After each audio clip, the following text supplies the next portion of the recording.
প্রধানমন্ত্রী শেখ হাসিনা বলেছেন, বাংলাদেশ ও থাইল্যান্ডের মধ্যে বাণিজ্য ও বিনিয়োগে বড় সুযোগ রয়েছে। শুক্রবার থাই প্রধানমন্ত্রী শ্রেথা থাভিসিনের দপ্তর গভর্নমেন্ট হাউসে আয়োজিত মধ্যাহ্নভোজে তিনি বলেন, খাদ্য নিরাপত্তা, পর্যটন, জ্বালানি, জনস্বাস্থ্য, তথ্য প্রযুক্তি খাতে দুই দেশ সহযোগিতা আরও জোরদার করতে পারে। প্রধানমন্ত্রী বলেন, এই সফর দুই দেশের দ্বিপক্ষীয় সম্পর্কের ক্ষেত্রে একটি মাইলফলক হয়ে থাকবে। মোহাম্মদ শামীমের আরও একটি report.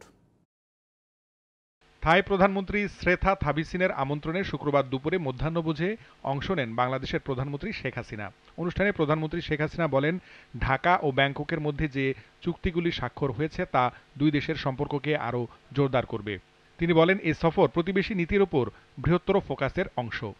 This morning, Prime Minister Thabisine and I have discussed at length the bilateral and regional issues of mutual interest.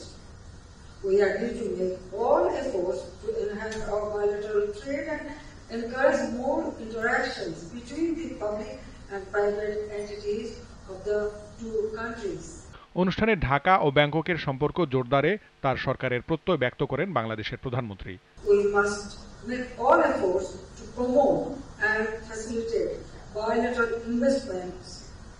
The agreement and MOUs that we have signed today will provide a solid framework for enhancing our bilateral cooperation.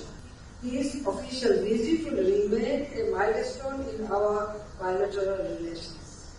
It has ushered in a new era of fruitful partnership between our two countries. থাই প্রধানমন্ত্রীর দপ্তর government হাউসে মধ্যাহ্নভোজের অনুষ্ঠানে প্রধানমন্ত্রীর সঙ্গে তার ছোট বোন শেখ রেহানা ও বঙ্গবন্ধুর দৌহিত্র রাদওয়ান মুজিব সিদ্দিক সহ প্রধানমন্ত্রীর সফর সঙ্গীরা উপস্থিত ছিলেন।